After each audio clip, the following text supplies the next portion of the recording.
บนโซเชียลแชร์เตือนขณะที่เตาแก๊สติดอยู่อย่าฉีดพ่นยาฆ่าแมลงทุกชนิดทำให้ระเบิดได้เคยมีผู้เสียชีวิตแล้ว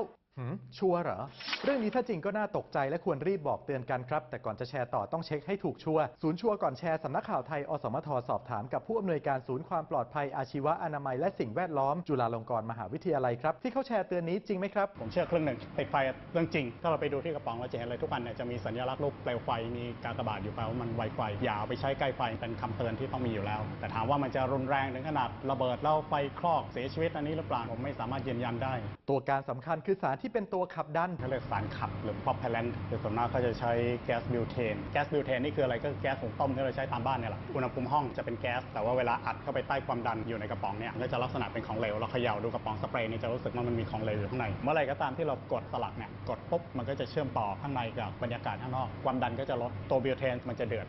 พอมันมีรูมันก็จะพุ่งออกสู่ข้างนอกเขาก็เลยใช้อันนี้เป็นกลไกในการขับเคลื่อนก็คือถ้าเกิดเราเอาสารอย่างเช่นยาฆ่าแมลงไปผสมกับไอ้ตัวขับเนี่ยพอเรากดลดความดันปุ๊บไอ้ตัวขับมันก็จะพาของที่ผสมอยู่ออกไปแก๊สพวกนี้ไวไฟไปฉีดสเปรย์หน้าไฟเนี่ยไฟติดแน่นอนเขาแชร์เล่าว่าแม่บ้านเปิดเตาแก๊สไว้เหลือบไปเห็นแมลงสาบก็เลยฉีดยาฆ่าแมลงเข้าไปทำให้เตาไฟระเบิดขึ้นทันทีไฟลุกท่วม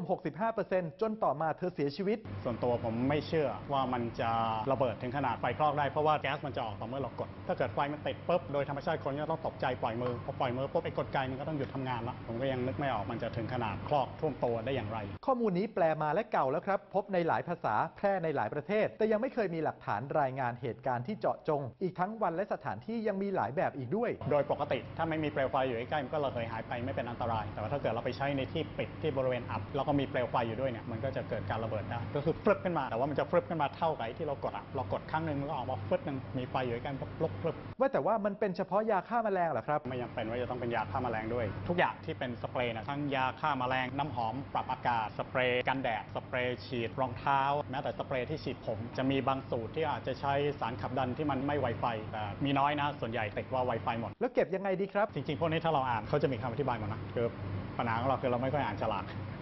ฉลากก็จะบอกหมดว่าเก็บในที่เย็นห้ามโดนแสงแดดโดยตรงห้ามเก็บใกล้เปลวไฟประมาณนี้เป็นคำเตือนมาตรฐานอาจารย์เตรียมกระป๋องมาหลายแบบเดี๋ยวจะทดลองให้เราดูใช่ไหมครับขออนุญาตไม่ทดลองแล้วกันนะผมมั่นใจว่ามันเป็นความเสี่ยงอันหนึ่งที่เราอาจรับมือไม่อยู่การจุดไฟแล้วก็ฉีดสเปรย์ใส่นั้นมันติดไฟแน่นอนอยู่แล้วอันนี้ไม่ต้องทดลองเลยคนที่สงสัยอยากทดลองเองทางบ้านก็ไม่ควรทำนะไม่แนะนำเลยอันตรายเราไม่รู้หรอกเวลาเราฉีดไปเนี่ยลมมันจะพัดย้อนไปทางเราหรือเปล่านอกจากการใช้ก็ควรระวังการทิ้งด้วยต้องมั่นใจก่อนว่ามันหมดจริงๆถึงจะทิ้งแล้วก็ทิ้งเป็นขยะพิษนะไม่เอาไปทิ้งรวมกับขยะปกติอันนี้น่าจะเป็นอันตรายมากกว่าโดยเฉพาะสำหรับคนที่เขาต้องดูแลจัดการเรื่องขยะดังนั้นสรุปแล้วเรื่องที่แชร์กันนี้เป็นยังไงครับข้อมูลนี้ก็มีส่วนที่ถูกนะฮะแต่ถ้าจะแชร์ควรเพิ่มด้วยว่าไม่ใช่แค่ยาฆ่าแมลงอย่างเดียวอะไรก็ตามที่อยู่ในกระป๋องสเปรย์เนี่ยเรามันใช้แก๊สขับเคลื่อนที่เป็นแก๊สไวไฟซึ่งส่วนใหญ่จะเป็นทั้งนั้นเลยเนี่ยก็มีอันตรายแต่ถามว่ามันจะอันตรายถึงขนาดไฟคลอกเบิร์นไป 60% ถึงเสียชีวิตหรือเปล่านี่ส่วนตัวผมไม่ค่อยเชื่อส่วนนั้นนะไม่หวาดกลัวเกินจริงและไม่กล้าเสี่ยงเกินไปจะช่วยให้ปลอดภัยอย่างมีสตินะครับยังมีอีกหลายเรื่องน่าสงสัยบนสังคมออนไลน์หากได้รับอะไรมาอย่าเพิ่งแชร์ต่อ